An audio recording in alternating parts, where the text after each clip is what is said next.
The President is Missing. By Bill Clinton and James Patterson. When Tom Wolfe noted that the problem with fiction is that it has to be plausible, he may have had efforts like this one in mind. Bill Clinton and James Patterson's ambitious and wildly readable new novel, The President is Missing, arches more closely toward plausibility in its geopolitical subplots, threats against the Saudi king, malicious Russian meddling in world affairs, than its main storyline of a president who ditches his handlers and goes rogue from the White House, convinced he is the only one who can foil a huge cyber-terror plot. The book opens with a charged scene in which President Jonathan Duncan is participating in a mock hearing to prepare for a congressional inquiry investigating the botched attempt to capture a terrorist.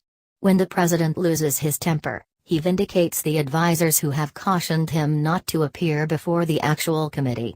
It's a satisfying outcome for the former senior staffer in me, but unrealistic, considering the picture of the president that unfolds on the subsequent pages.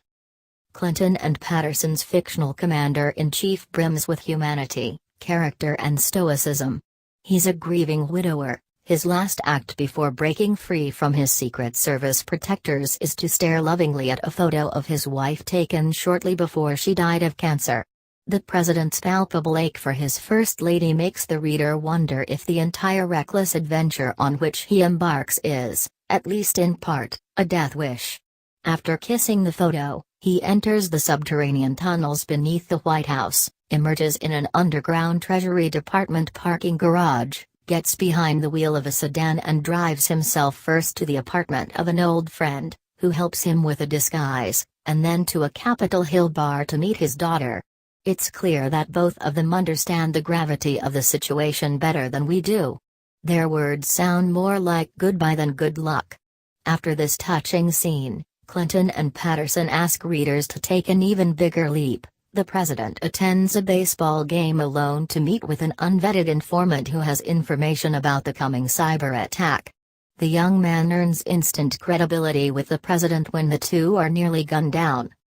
The chase scenes that ensue, replete with Secret Service shootouts, pre-positioned snipers, our first clue about an enemy deep within the president's inner circle, and a president who can still drive well enough to escape armed assassins. Most presidents have rusty driving skills, are exciting enough, but their higher purpose is to introduce the novel's most intriguing character, Bach.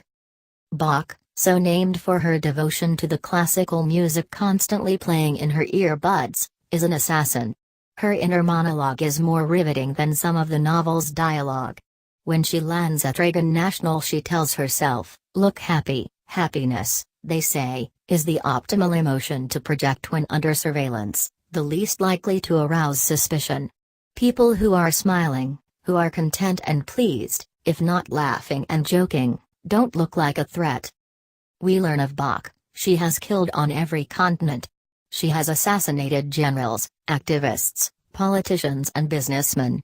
She is known only by her gender and the classical music composer she favors. And by her 100% kill rate. Game on. Without divulging any of the satisfying plot twists, including just who Bach's target is, I can report that the novel unspools smoothly.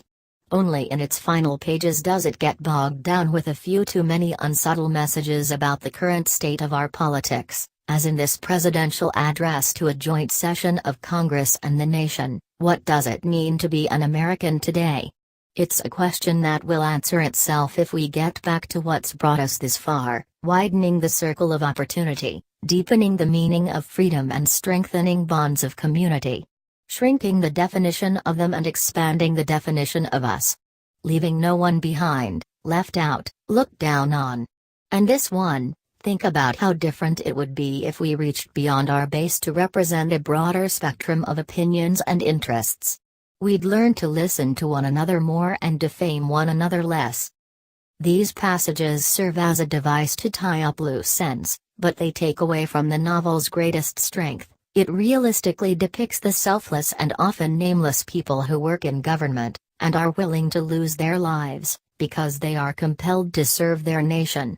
It explores the thin line between loyalty and duty on one side and resentment and temptation on the other that can corrupt even the most honorable of public servants, and it shines a spotlight on the deep commitment of America's adversaries to tear us apart and weaken our standing in the world.